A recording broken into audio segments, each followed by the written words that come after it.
Ladies and gentlemen, if you watched what was happening before, you didn't hear over here, boy, what he was saying because technical difficulties. But it don't matter. We're talking about the Elimination Chamber 2023, and it was a bomb show, was it not, Yellow Boy? What you think about it? I say it was 4.5 out of 5 stars if we're doing the star system. Yeah, Dave Take Meltzer done take that, all the Dale good. Meltzer. Yeah, Dave Meltzer, Dave Felcher, Dave Felcher. Don't look Take up Felching on that. Yeah, baby. that. That's some bad stuff. Go to urbandictionary.com and look up Felching, Dave Felcher, and then you'll be like, oh my God, that's right. I love y'all.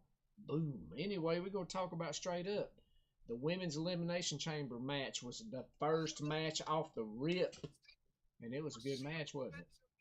It's definitely a good match. I will say again, if you heard the first stream, or if you didn't hear the first stream, just know, in addition to what we're going to talk about, I'm also currently watching New Japan Pro Wrestling Strong, and the match that has the highest stipulations is the Jay White versus Eddie Kingston match, because loser leaves New Japan Pro Wrestling.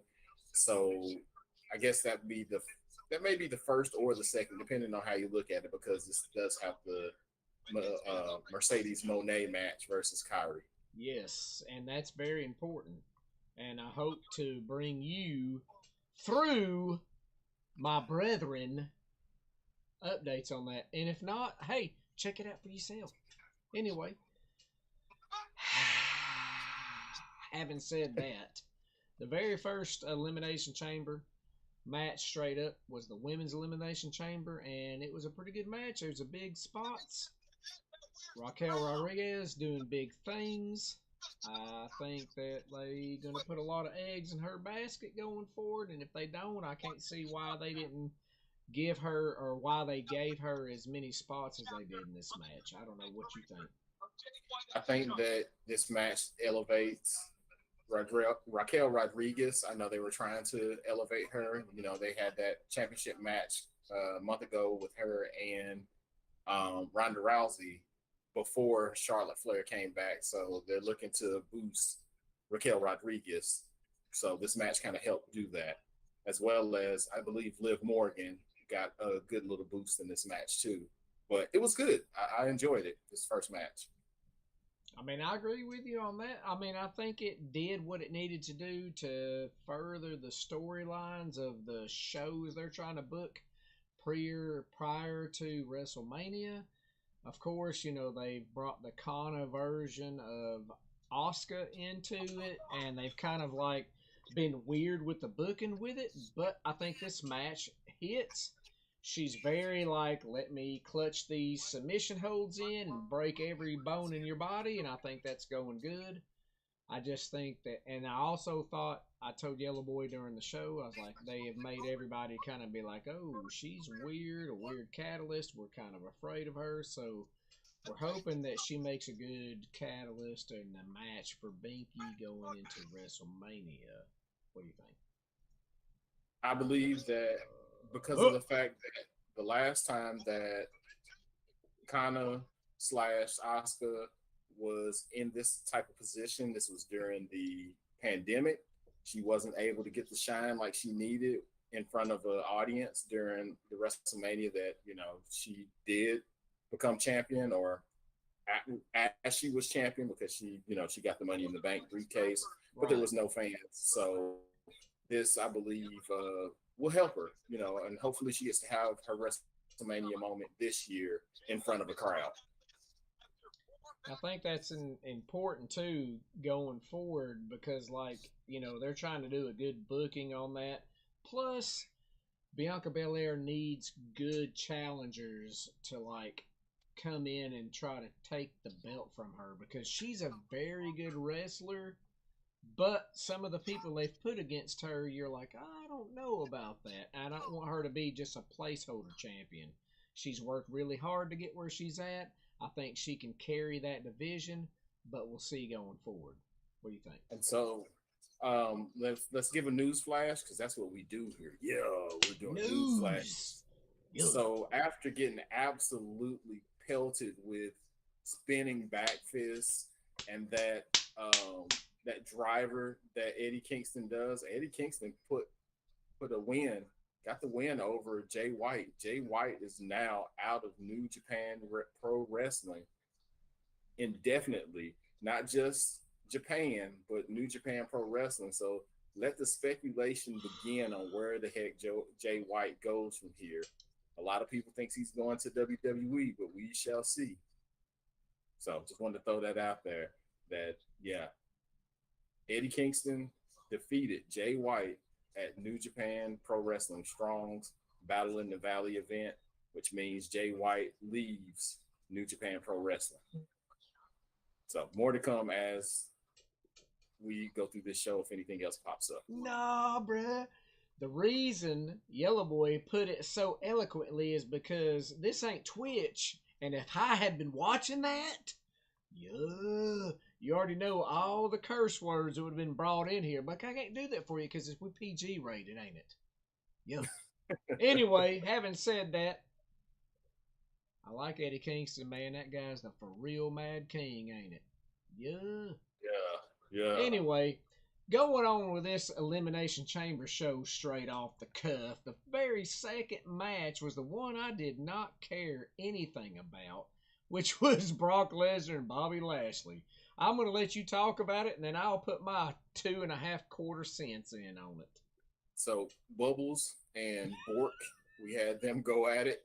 Man, this match was 5 minutes. It did not have to happen. It could have happened on a regular Monday through Friday show. It was a bunch of spears, a bunch of F5s, and then Bork kicked Bubbles in the penis. Like, I mean, that's the match, dude. Like, that's the whole match. And then Brock again go just like at the Rumble where he went crazy after he was eliminated. He got crazy, F5 and referees and all kinds of mess. So yeah, I don't know what more to talk about with this match. I'll let you go ahead and fill in some of the blanks with this match, if you will. I mean, I literally put in my notes, Brock got DQ'd by a dick kick in 5 minutes. Hey, why you say it?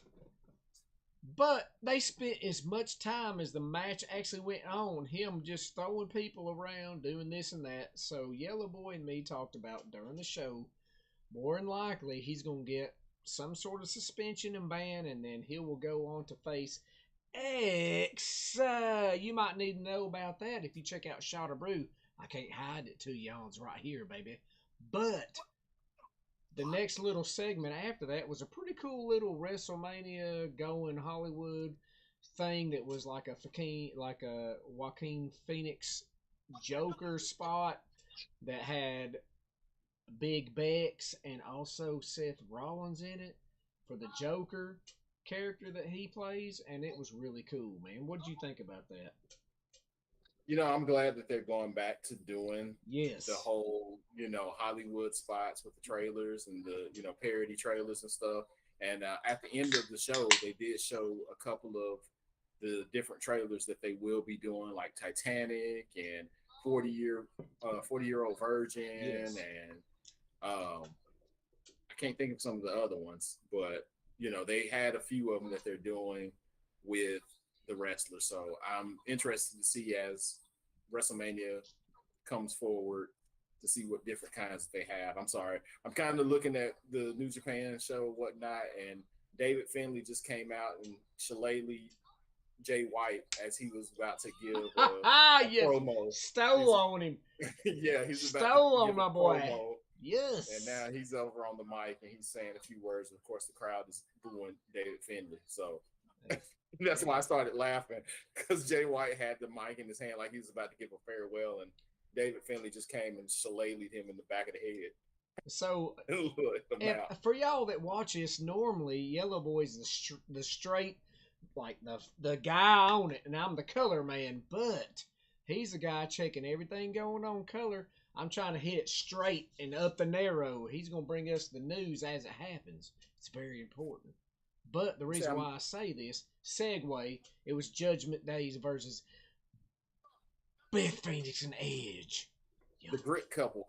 the grit. That's it. True grit. The Rooster grit Cog, couple. Rooster Cogburn for you. I'm glad you finished that one on out. I had to, dude. That was so stupid. I was like, and it came back. But yeah, Panic like, at the Disco. But I don't know. Do you want to talk about it right quick? Because I have a few notes. yeah, I do want to talk about the fact that Beth and they made mention on commentary that Beth was doing her tribute to Bull Nakano with the face paint that she had. Had the And the streaks and hair. then the hair. Yes, that Yes. she's been doing that mohawk, faux hawk Yes. that she's been wearing. So definitely a tribute to that. Um, Man, let me say one thing. They didn't have to have the tag team match. They could have just had a singles match in between Beth Phoenix and Rhea Ripley because them two ladies went out there and put it all on the line out there. The first half of the match, like it was just them, two meaty ladies slapping meats and just hammering each other, clotheslines and suplexes. I mean, they were just really killing it. There was a few botchy moments in the match, but I know that OHB will get to that when he gets there. Um, but I really, botchy moments aside, I liked what Beth and Rhea did out there. There was so much that they did that really overshone what Finn and Edge were doing in that match. Even though, Edge at this point is doing what he normally can and will do, I just think that it would have been more of an entertaining match with just the ladies, but that's just my opinion. But what did you think about the match overall? So I'm gonna bring it down, and if you want to add anything else to the end of it, but it like you said, man, I think literally Rhea and Beth could have carried this whole match by themselves. You see what you see on Twitter and this and that about being Botchamania and Bethamania and blah blah blah, whatever, dude. You got to think about Beth is like a significant age gap between Rhea Ripley and herself. They carried the match. There were some things that went on we thought were like, okay, there's a little few hiccups here. But at the same time, it could have been very well a match between just the two of them. Didn't even need Finn Balor or Edge in the match.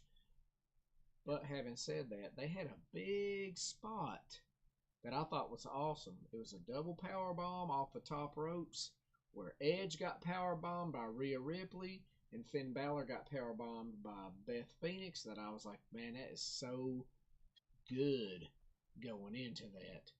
And I think the finisher of the match, though, may set up something that some of the fans may think going on later on may be cool. And that was that Beth and Edge hit the Shatter Machine for the win. And, like, you hadn't heard or anything. And they even said it by Shatter Machine. So maybe there might be some FTR things going on in the future. Or the revival. Yeah, the revival. Yo. Say yeah. Say yeah. Yeah.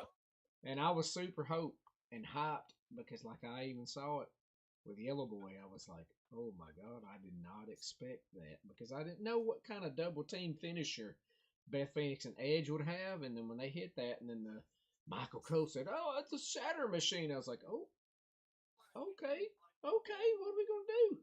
Yeah. I mean, there's no But to be secret that fair, before we go forward, I would like to see a Beth Phoenix and Rhea Ripley match, just the two of them, because I think they carried it well enough. That's just me. Anyway, go yeah, for it. but I was gonna say there's no secret that What do you you think? know when when Edge was training to come back to the ring that he was helped by the revival FTR whatever you want to call them because Edge helped them to get into the business due to the fact that currently Edge lives in North Carolina, FTR live in North Carolina, so there's that shout there as well.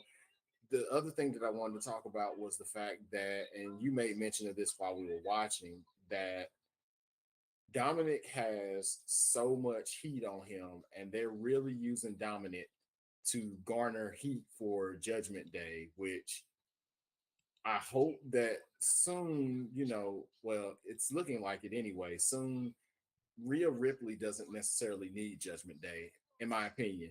If it wasn't for Rhea Ripley, I don't think that Judgment Day would even be a thing. So, um, yeah, like Dom was getting "Fu Dominic" chants. The crowd was just Yeah. going, just nuclear heat for him anytime he did anything.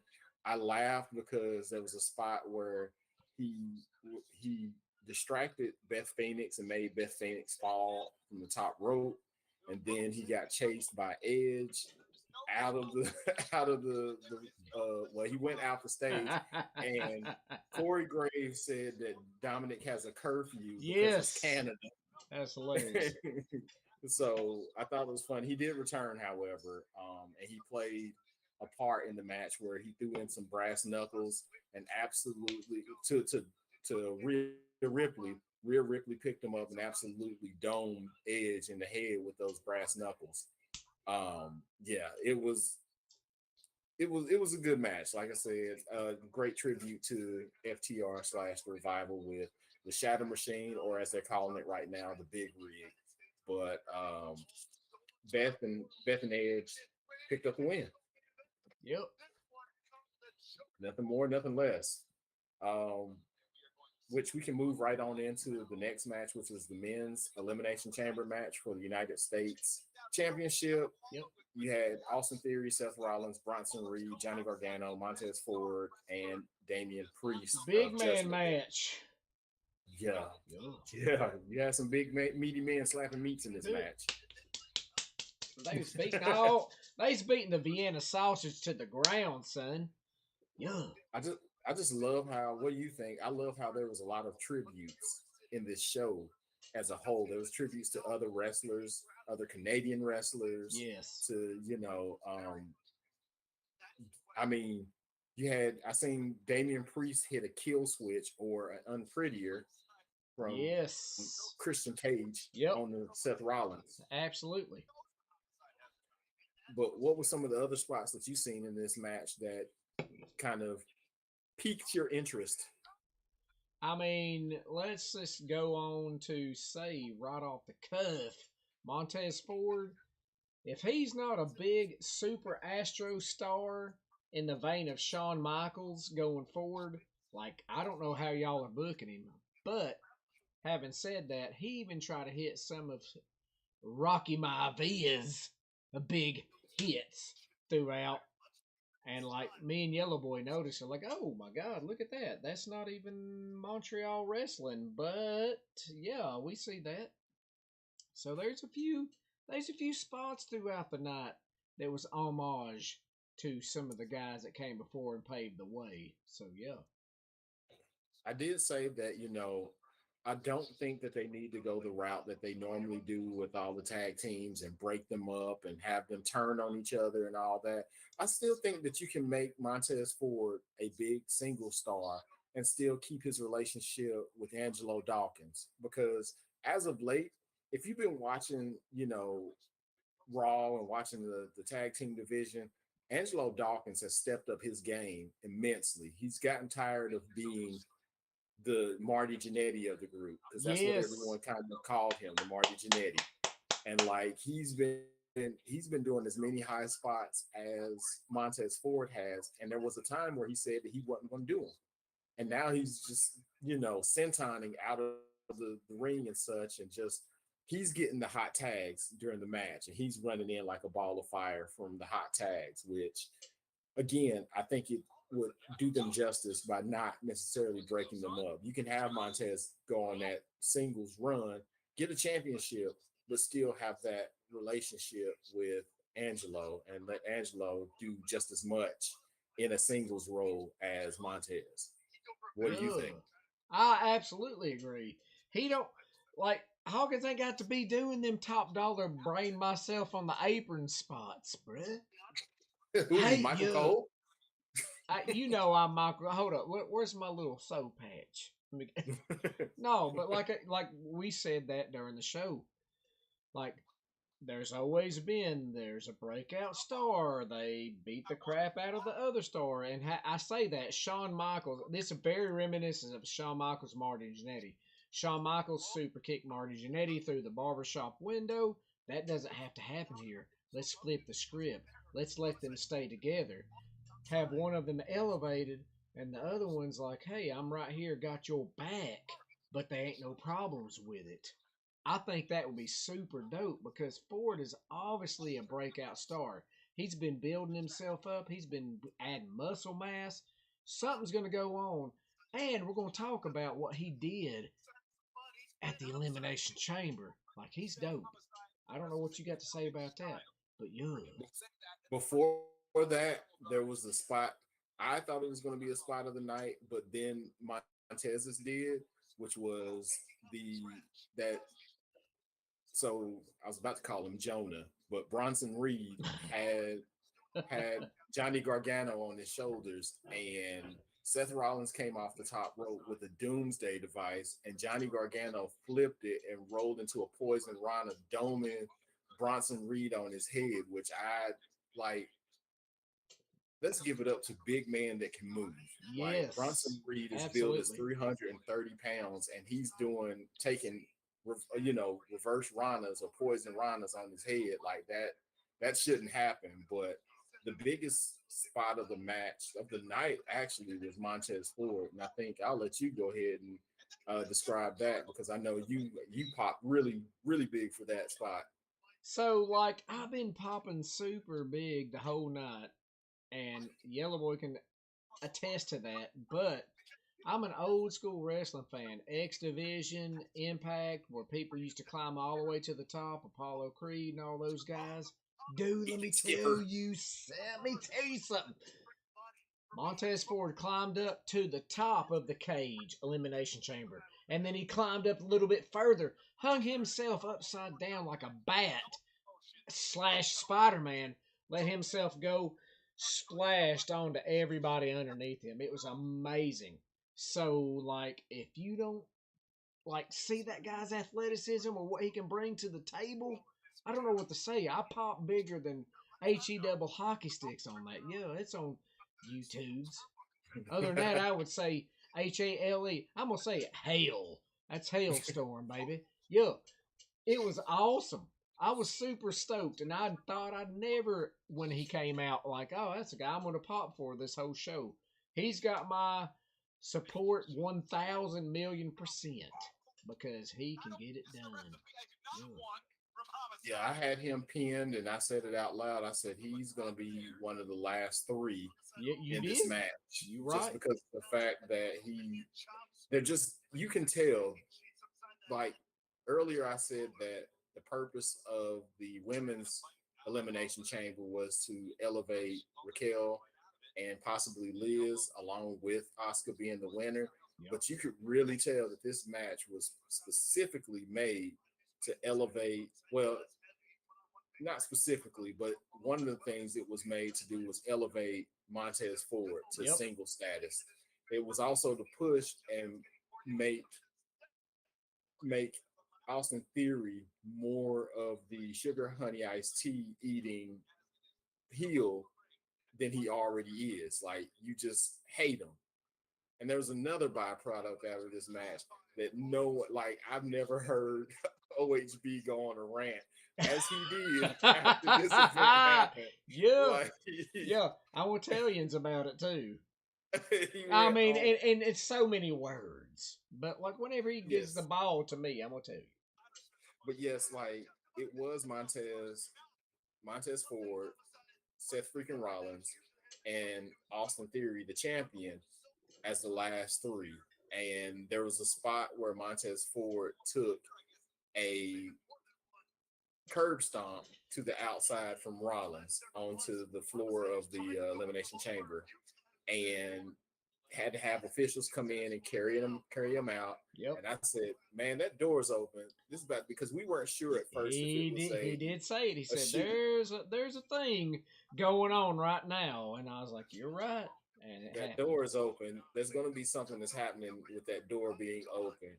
And then the worst possible outcome could happen that I will kick over to OHB because he went on such a hellacious rant after it happened. What happened when that door got open? Logan Paul. That's all I can say. He came in there with that Heyman Adam Page buckshot lariat on Seth Rollins, and then all of a Yep. sudden Seth Rollins was out of the match, which I know it sets up for our WrestleMania. So right here, you're hearing it first on Bros, Brews, and Botches. If Seth Rollins and Logan Paul ain't a match at WrestleMania, then y'all are dumber than, you know what I'm saying? Yeah. Yeah, they of course have been setting that up a little bit Yes. because Seth Yes. Rollins was on he was on Pat McAfee's show He and was. he was talking good cash money about Logan Paul and how he's not here for anything but money in this business. And so, outside of him talking crap about CM Punk, calling him a cancer, he's talking about Logan Paul. He did walk that back though. He said he doesn't want to say those things about CM Punk, but But because also, from over here boys' standpoint, don't be buying Prime energy drinks. That's how that goes. there Yo, it goes. And not only did he do that buckshot lariat, didn't he he do a did. stomp? He did. He did. And that's what ended it. Gave gave Austin Theory the ability to come in and hit that. Yes. He's got to get a better move to me. I don't like that A-Town The A down. Town down there, but like I'm gonna like bring it back real quick because Mhm. like the reason why there was 3 men in the match to begin with, Ford, Rollins, and Theory, is that because Rollins had Damian Priest up in a power bomb, and then Montez Ford came out of nowhere with the blockbuster and powerbomb the absolute bejesus out of that guy. So pay attention to Montez Ford because if you don't think he's championship material, yeah, he is. We're telling you right now, he's going to have some sort of strap on him, and it's going to be sooner rather than later, ain't it? And shout out to Angelo Dawkins because just because Seth Rollins was being a surrogate Angelo Dawkins because that's their finisher, that blockbuster That power bomb. exactly right. He's being a surrogate for him, and like, let's not. I don't want to not give everybody their flowers in this match because we talked about Bronson Reed doing the things that Bronson Reed was doing, but also Johnny Gargano was in there, and he was also just, I did laugh. However, there was a spot where him and Seth Rollins were sitting on top of a pod, and it looks like they was having a chummy little talk, and then Seth Rollins, being who Seth Rollins is, he just just leaned over and chopped the mess out of Yes, Johnny Gargano and started absolutely, beating him up, and that's when he bro. hit him with that was it a Rana that he hit him with off of the top of the pod? Yeah, so like all that culminated into like Seth Rollins trying to powerbomb Johnny Gargano to wherever, and then Johnny Gargano like Hurricane Ron and him onto everybody else onto the apron. So yeah, it Yeah, was pretty good. yeah, it's a good match again. I think from if you're watching, I think from everything that we've done said that Austin Theory retained his U.S. championship. Now, where he goes from here, we we know that the direction of Rollins going to have a match with Logan Paul, of course. But where does Austin Theory go? Does he have a match with Cena? Does Now that we know that Jay White is no longer in, it was perfect timing that the Jay White match ended while we're doing this because that kind of gives you speculation station. Does it put Jay White in a U.S. title slot for WrestleMania or after WrestleMania? Kind of gives you know, wonder if he's gonna, jump over to WWE and jump into this US title situation. So I anything else? mean, yeah, I mean, there's no anything else for this last match we talked about. other than what you just said. And I'm trying to get this beer cracked open. But having said that, follow Shot of Brew because everything that Yellow Boy just talked about is going to be on there. And the Jay White move from what he's doing right now is very important. And I think it's going to play a big part in Cody Rhodes' future in WWE. Cheers, y'all. Excuse me.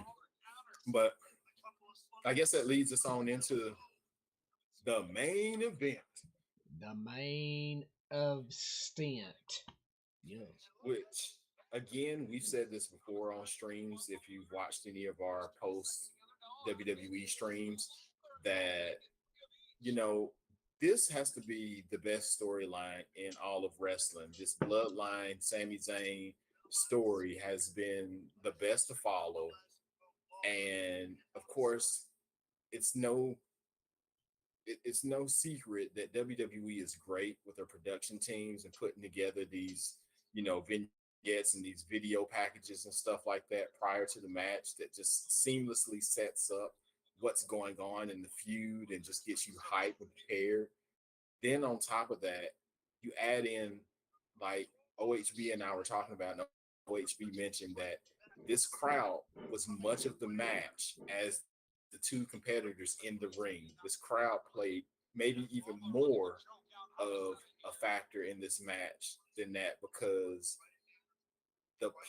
if you watch Friday Night SmackDown on Fox, you've seen the pop that the crowd did for Sammy in Montreal, his home city, his hometown, yesterday. Well, magnify that pop by 10, and it's the pop that you got from the crowd when Sammy came out to his Worlds Apart theme once again.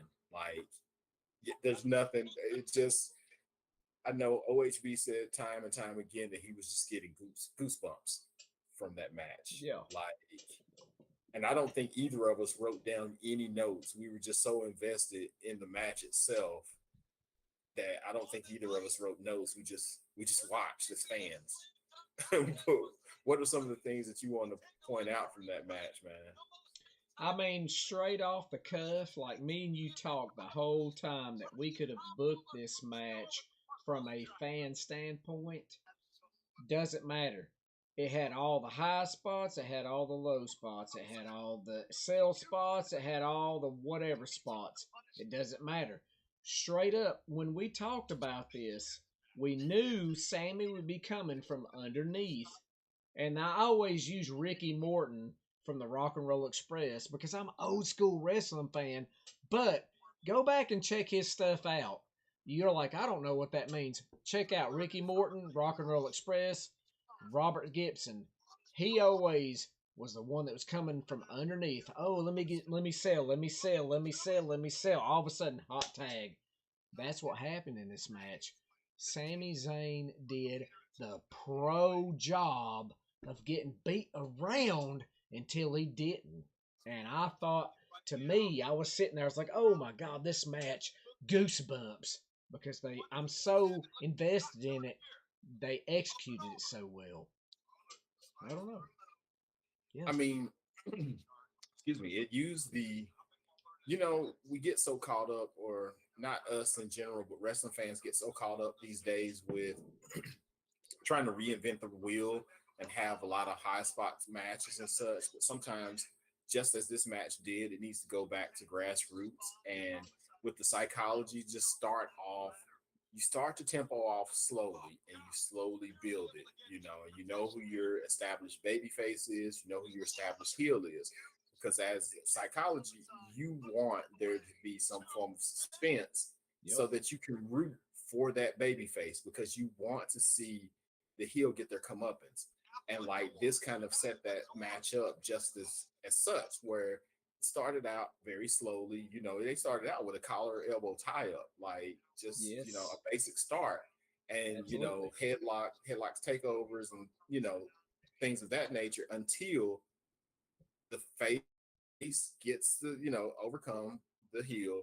Then the heel starts to make a run, and a large run, so that, like you said, it can do the Ricky Martin come from underneath, to where it pops the crowd gets behind it, you know, and then you start to see the turn where the momentum starts to shift to the baby face and the baby face goes on. However, I think a lot of people who've been reading like the dirt sheets and stuff kind of, and if you watch Monday Night Raw, you can kind of see that they were leaning towards having the WrestleMania match still as Cody Rhodes versus Roman Reigns. But I don't think that they'd even, for the most part, it didn't play a role in what was going on in the match because of the fact that, it was so much drama that went on within that match. And there was so much action going on in between those two. You kind of forgot about that and you was more invested and you believed in those falls. Every time Sammy got pinned and kicked out, it was like you heard the crowd just a a gasp with the whole crowd. All the crowd. It was like the one, two, and then and then he kicks out. Yes. Like it had it captured you, and that's kind of what you want wrestling to do. You want wrestling to pull you in, draw you in, make you part of it. Just as speaking for myself, how I was as a kid watching it. Like Yes. you just like, oh my gosh, who's gonna win? You don't know. Even though we kind of knew, it still gave off that vibe, and that's when wrestling is at its best. When even though you know an outcome, you still get pulled in, and it still gives you that feeling like, oh my god, whew, it's like a roller coaster. But I don't want to take up too much of this segment. OHB, what you got for me? I'm gonna go back to what you just said, like the whole thing with the fan. You're like, oh, what's happening right here and there, whatever. It, I still invested as a fan. What you said, like you knew what would happen, but like there were so many things that I thought that was gonna be the moment it was gonna be over, and it was not. Goosebumps all up and down my shoulders. I was like, oh my god, they're doing this man a fantastic service doing what he did in Montreal, because all the stuff that happened towards the end of it, Mhm. including one, if y'all been following this whole storyline, y'all already know Jay was like, I don't know. Like, I can't get be behind this. And he's been very silent. And they still writing that story. So I'm going to let y'all know about that. Y'all can look it up yourself or watch Monday Night Raw or Friday Night SmackDown to see how it goes, because it's still not conclusive. And the storyline between Sami Zayn, what happened, palm in my hand right here, and his counterpart Kevin Owens, still not closed. WWE's did a tremendous job writing this whole entire storyline. If they can focus that kind of energy and everything else they write, I don't know who's writing this. It would be phenomenal TV, and everybody else would be non-existent. That's just how I feel about it, for sure. I So mean, good. it, it a lot of things happened towards the end of that match, and I just want Yes. to really quickly go through. I mean, we had two ref bumps for goodness sakes.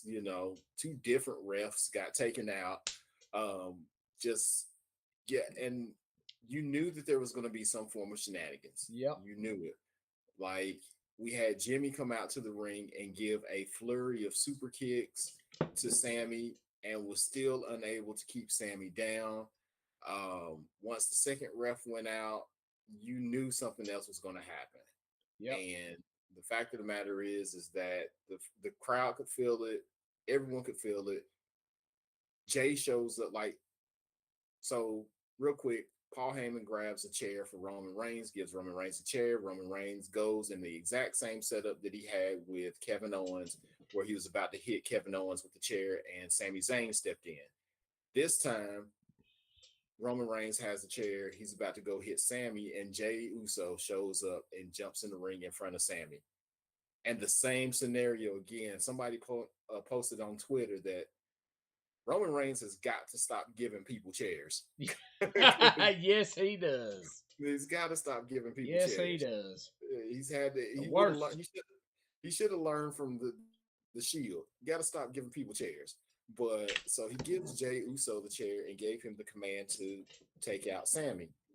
Jay hesitates, and Jay's just standing there. So Roman Reigns takes the chair from Jay, and it, you know, it's that momentary, looking at Jay because he did the whole thing where he was pushing him in the face and you know doing the same thing that he did to Sammy, which caused Sammy to turn his back on him. But he was able to take the chair and lay out Sami Zayn with the chair shots and such. But I think the story is coming out of this, and me and OHB had talked about this and hypothesized what could happen from this. Like OHB said, there's so many different routes that they can go with this one story. For There's so sure. many branches that they could Yep. take with this. And the fact that are we going to go back to main event Jay? Is Jay going to, go back against the bloodline? Is it something to where, because like as as Roman Reigns was going to take out Sammy with the chair shots, Sammy got up and was headed for a spear, and the spear hit Jay rather than Roman. Yep. So could it be something where now you've got Sammy and Jay now with this misunderstanding as wrestlers do? Like you hit me with a spear and I was there to save you, kind of deal from Jay. Or is it something, where they're actually smart and like he moved out of the way, whatever. There's so much that can happen. And I just want to reiterate the sentiment that OHB said. The fact that whoever it is that's behind the writing of this, they deserve more. Like, Yep. put them against more other folks and whatnot, because this was great. Um, Fast forward, yes, Roman Reigns retains and he's going on to WrestleMania to face Cody, but there's the other avenue of it where there was a beatdown from Jimmy onto Sammy, and of course KO comes out because again, I want to say that Montreal crowd was like the sixth man. If you're talking about Yes. basketball, they were the sixth Absolutely. man. They played a major part, and I think they would have torn down that whole arena had it not been for that ending to put KO out there for the save. There was even a moment where Paul Heyman, bless his soul, was trying to, keep KO from, getting his tribal chief and beating his tribal chief up even more. And he was just hitting him like a small child and got a stunner for his troubles. Like, yeah. Look, I don't want to keep beating a dead horse, my brother, but this match, this storyline, not just this match, because I think it's the storyline that takes more than the match. It means more than the match. This whole storyline that they've been doing is just amazing. Yep. Like, just amazing. Chef's kiss, love it. I'll shut up now and let you. I've said enough. What you I got, mean, bro? like, I ain't going to talk further because everything you have talked about covers how I feel about it. Because bros, brews, and botches, there's a reason why we are the bros because we feel very similarly about things. Having said that, look, similar, like, what's it? That's that. Had Bobby Lashley put that full Nelson like that right there, he might have won, ain't it? Yeah, I got hate with you, baby. But He wouldn't anyway, have got kicked in the penis. he did. He got straight up and his man janks. But It's mangina. yo, having said that, like I want to know where they go. You put a wall up and you throw a dart and like, hey, what's gonna happen right here? There's so many spider webs with how they have been booking this whole story between now and the how they had it with Kevin Owens, Sami Zayn, etc., etc. I'm very interested to see how it goes going forward.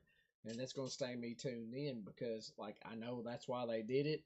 But also, I even told Yellow Boy, this is one of the biggest non-four, like, everybody that watched wrestling as we grew up knew you had Royal Rumble, you had Survivor Series or WrestleMania Survivor Series, and wait a minute, let's just see.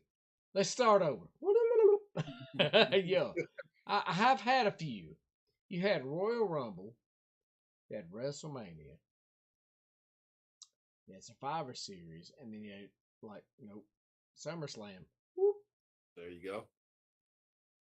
Then you had Survivor Series. That was the big four. Yep. This is the biggest non-big wrestling whatever that I was super vested in because of the storytelling. They can keep that going forward.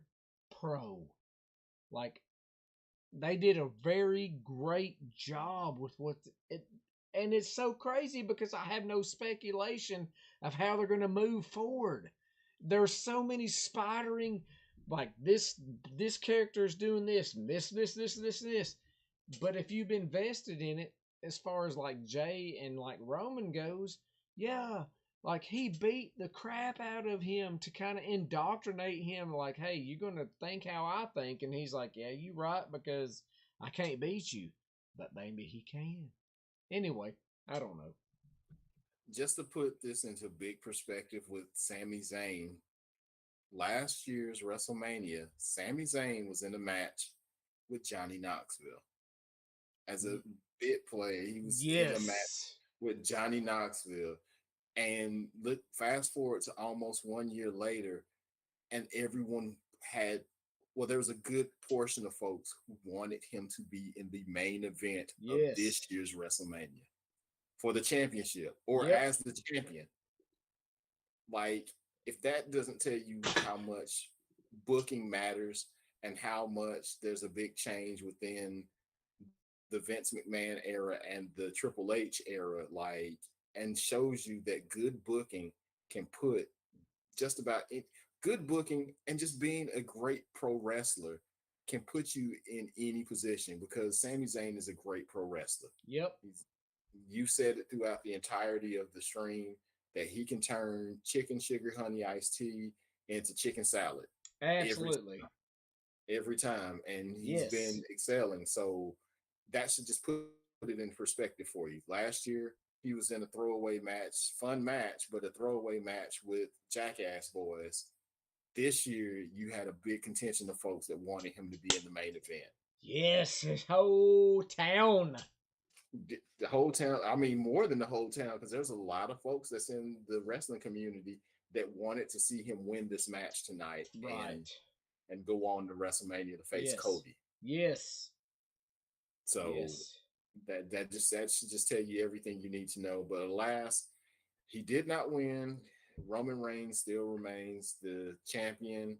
He goes on to WrestleMania to become or to face off against Cody.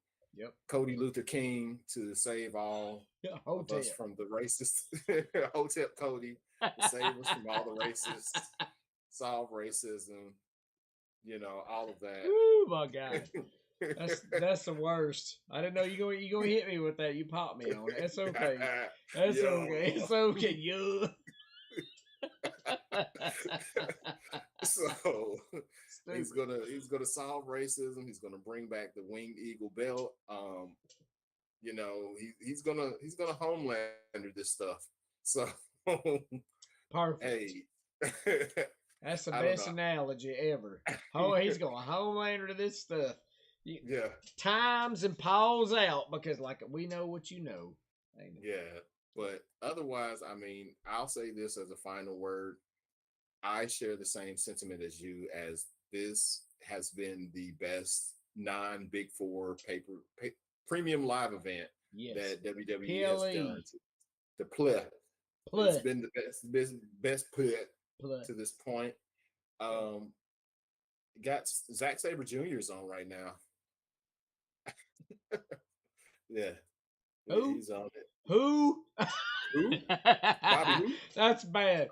Like, I'll be like, hey, let me hand you my arm and tell you, Zack Sabre, who are you? Oh. Yo, baby.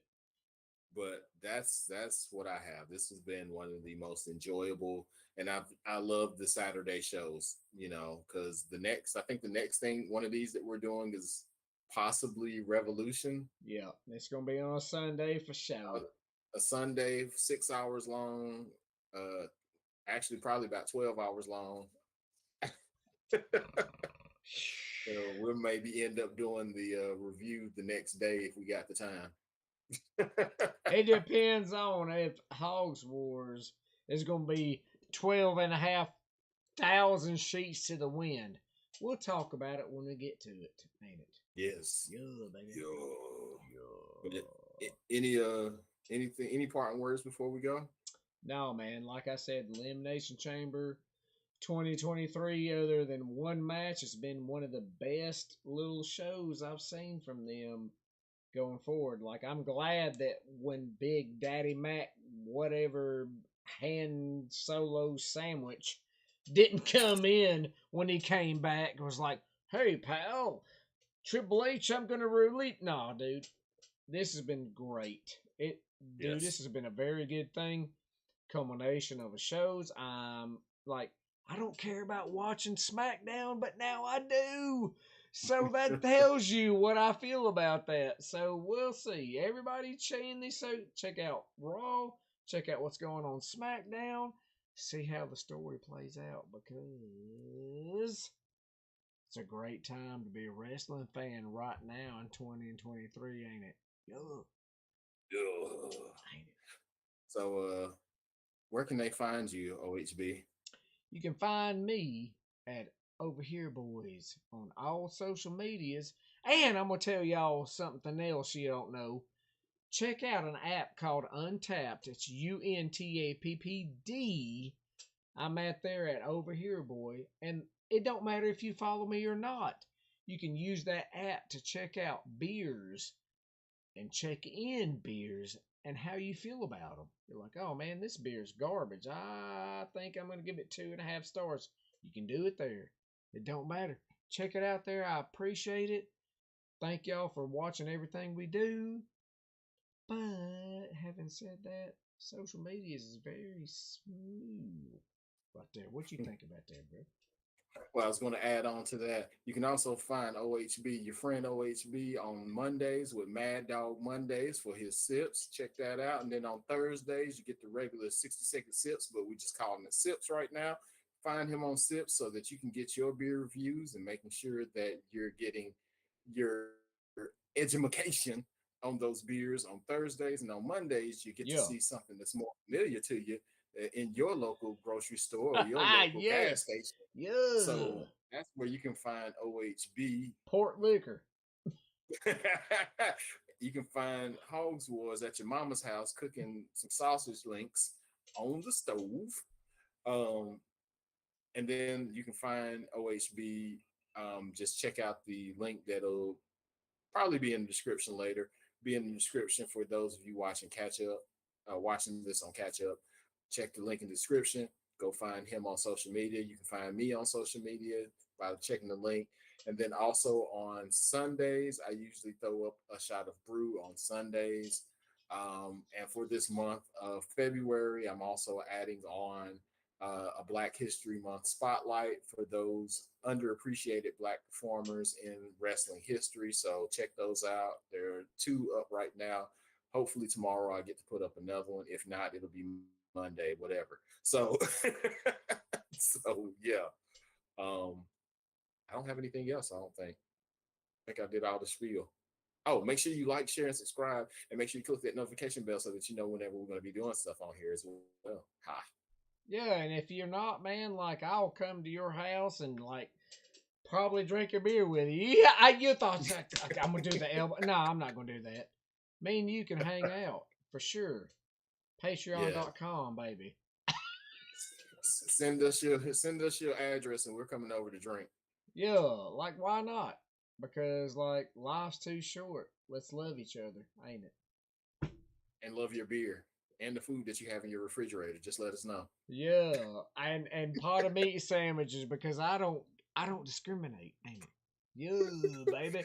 And your sausage links. Yeah, for Hogs Wars, baby. We love yins. Everybody over here except Hogs Wars, and he does too.